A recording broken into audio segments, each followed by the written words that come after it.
Good morning students. Please like, share, subscribe my channel for the latest video and press the bell icon. बच्चों last class में हम reproduction in plants में sexual reproduction के बारे में पढ़ चुके थे, टाइप्स पढ़ चुके थे, प्लांट्स के कितने प्रकार के हैं, साथ में हम ओवरी एंड एंथर की स्ट्रक्चर भी पढ़ चुके थे। स्टेमन की स्ट्रक्चर हमने उसके अंदर पढ़ ली थी। आज हम बात करेंगे पॉलिनेशन क्या होता है, फर्टिलाइजेशन क्या होता है, फ्रूट्स वगैरह क्या होते हैं। अब बात करते हैं पॉलिनेशन। पॉलिनेशन अगर हम कॉमन लैंग्वेज में बात करें, transfer of the pollen grain from the anther to the stigma. अगर एंथर के द्वारा पॉलन ग्रेन किसी प्लांट के स्टिग्मा तक ट्रांसफर होते हैं, उन्हें हम पॉलिनेशन बोलते हैं। पॉलिनेशन टू टाइप्स का हो सकता है, self pollination and cross pollination. अब हम बात करें self pollination. Self pollination generally bisexual plants में पाया जाता है, क्योंकि उनमें कंप्लीट 4 बल्ब्स होते हैं, उनमें सेपल्स, पेटल्स, स्टेमन्स एंड पिस्टिल्स चारों पार्ट प्रेजेंट होते हैं। तो उसी फ्लावर के एंथर उसी फ्लावर के स्टिग्मा के ऊपर गिर जाते हैं और जनरली पॉलिनेशन मेथड हो जाता है। इसके अंदर हम चाहें तो पॉलिनेशन करा सकते हैं बाय क्रॉस मेथड के द्वारा। इसके अंतर्गत हम क्या कर सकते हैं कि उनके फ्लावर के स्टेमन को सेपरेट करते हुए अनादर उसी स्पीसीज की प्लांट के ऊपर भी शिफ्ट कर सकते हैं। अब हम बात करते हैं cross pollination. Generally cross pollination unisexual plants के अंदर पाया जाता है। यूनिसेक्सुअल प्लांट के अंतर्गत क्या होता है कि या तो ये मेल गैमेट प्लांटेड होते हैं या फिर ये फीमेल गैमेट प्लांट होते हैं, उनमें 3 बल्ब्स ही कंप्लीट होते हैं। इस कंडीशन में उनके जो पॉलन ग्रेन्स है वो बाय एनी मीडियम या agent one place to another place transfer होती है और अनदर उसी सेम काइंड की प्लांट की स्टिग्मा के ऊपर जाके स्टक होते हैं, फिर ये पॉलिनेशन का प्रोसेस होता है। तो सेल्फ एंड क्रॉस पॉलिनेशन था। सेल्फ पॉलिनेशन बाइसेक्सुअल प्लांट में and cross pollination unisexual plant में। अब हम बात करते हैं कि अभी मैंने बोला इनको ट्रांसफर होने के लिए एजेंट की आवश्यकता होती है, तो ये एजेंट विंड, वाटर हो सकते हैं। अब हम एक एक को पर्टिकुलर लेके बात करते हैं। विंड, जनरली जो पॉलन ग्रेन होती है वो बहुत लाइट कलर के होते हैं, इनका वेट बिल्कुल नगण्य होता है, बहुत हल्के होते हैं वेट में, इस वजह से ये फास्टली विंड के संग मूव कर सकते हैं और one place to another place जा सकते हैं। जनरली आप लोगों ने देखा होगा कि कॉटन सीड्स आपको उड़ते हुए नजर आते हैं, व्हाइट व्हाइट कलर के फर लाइक स्ट्रक्चर आपको स्काई में कई बार उड़ते हुए नजर आते हैं, वो कॉटन सीड ही होते हैं और वो पॉलन सीड्स और pollen grain one place to another place move करते हैं। तो by wind pollination generally wheat, rice and maize में पाया जाता है। इन वाटर, वाटर एजेंट के रूप में काम करता है इन एक्वाटिक प्लांट्स। वे प्लांट जो वाटर के अंदर अवेलेबल होते हैं उनमें पॉलिनेशन का मीडियम वाटर ही होता है, उनके पोलन ग्रेन वाटर में फ्लो करते हैं एंड प्लांट की स्टिग्मा पे जाके स्टक हो जाते हैं और उनमें पॉलिनेशन हो जाता है। जनरली सी ग्रास, हाइड्रा वगैरह, हाइड्रिला वगैरह इसी तरह के प्लांट्स हैं।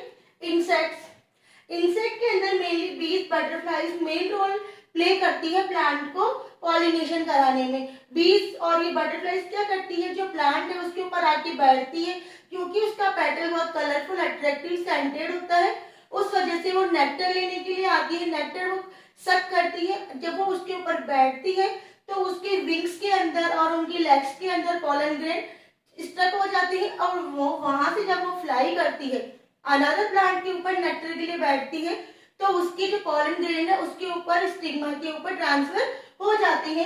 तो जनरली इस तरह का ट्रांसफॉर्मेशन ऑर्चिड और स्वीट पीस के अंतर्गत पाया जाता है। यस, अब हम बात करते हैं फर्टिलाइजेशन।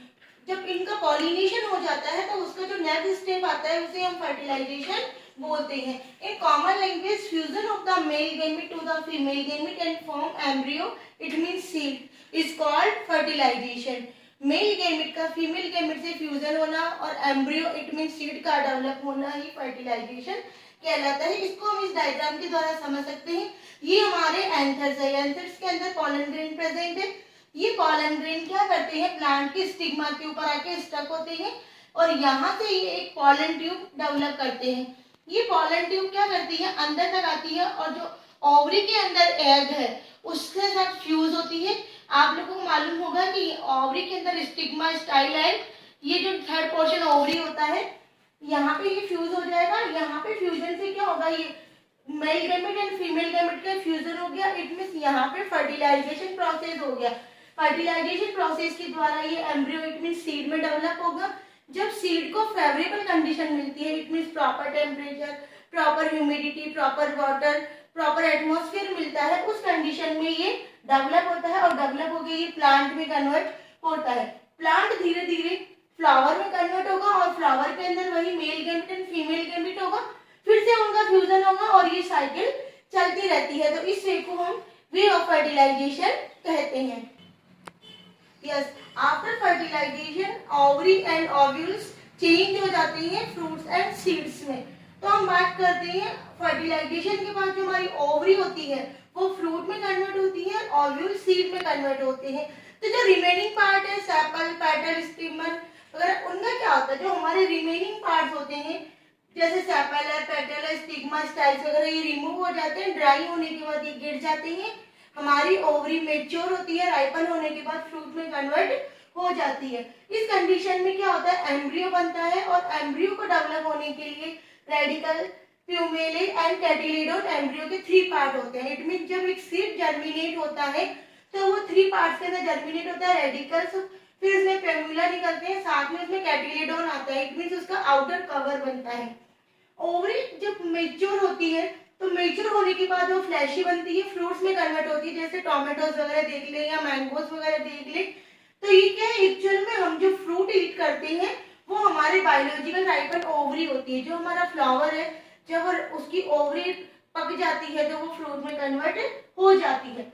अब हमारा जो फ्रूट कन्वर्ट हो चुका है, इट मींस हमारा सीड डेवलपमेंट की कंडीशन में है। तो जब जिस प्रोसेस के द्वारा सीड जर्मिनेट होता है, in the process by which embryo in the seeds grow into a new plant is called germination. Embryo का सीड के अंदर कन्वर्ट होना और न्यू प्लांट डेवलप करना ही हम उसे क्या बोलते हैं, जर्मिनेशन बोलते हैं। जर्मिनेशन के लिए सीड को डिस्पर्सल होना जरूरी है। इट मींस सीड्स का one place to another place transfer होना जरूरी है, इसे हम डिस्पर्सल ऑफ सीड बोलते हैं। When that seeds transfer one place to another place by any medium is called dispersal of seeds. Dispersal of seeds are the 4 ways in by wind, by water, by animals and by brush. First of all, we take one by one and then study. First we will study dispersal by wind. हवा के द्वारा seed का dispersal. Seeds wait में light होती हैं, बिल्कुल soft होती है। उस कंडीशन में जब तेज विंड ब्लो होती है तो ये सीड्स मूव करते हैं और one place to another place जाते हैं और इन सीड्स को प्रॉपर एटमॉस्फेयर, टेम्परेचर वगैरह मिलने से वहां पे ये न्यू प्लांट डेवलप कर देते हैं। वाटर, जनरली वाटर के द्वारा डिस्पर्सल एक्वाटिक प्लांट्स एंड जो ना हमारा कोस्टल एरियाज वगैरह होता है उनके अंतर्गत होता है। सीड्स, प्लांट के सीड्स जब वाटर में गिरते हैं तो बाय वाटर वो बह जाते हैं, फ्लो पानी के संग बहते हैं और अनदर कोस्टल एरिया में जाके न्यू प्लांट डेवलप कर देते हैं। एग्जांपल्स है कोकोनट, लिली, लोटस वगैरह। Animals and humans, human being vegetables and fruits खाता है, उनमें से निकलने वाला सीड्स हम जनरली अपने घरों से बाहर डाल देते हैं, भाई एनिमल्स वगैरह खा लेंगे। तो अगर उनको एनिमल खाता है तो उस कंडीशन में क्या होता है, वो इसको खाने के बाद वो डाइजेस्ट होगा और डाइजेस्ट होने के बाद जब वो वेस्ट प्रोडक्ट जैसे काऊ डंग, बफेलो डंग निकालेगा तो उनमें कुछ पार्ट रिमेनिंग इनका सीड का होता है। तो जिस प्लेस पे वो डंग गिरेगा वहां पे न्यू प्लांट डेवलप होना शुरू हो जाता है। अगर वो इनको ईट नहीं करते, एनिमल अगर एक जगह बैठ गए, उनके आसपास अगर सीड्स है तो उनकी बॉडी के ऊपर हेयर लाइक स्ट्रक्चर होने से वो सीड्स में स्टक हो जाती हैं और जब animal one place to another place move करता है तो वो सीड उस जगह गिर जाते हैं और जब उन्हें प्रॉपर टेम्परेचर, एटमॉस्फेयर, ह्यूमिड वगैरह मिलता है तो वो न्यू प्लांट में डेवलप होने शुरू हो जाते हैं।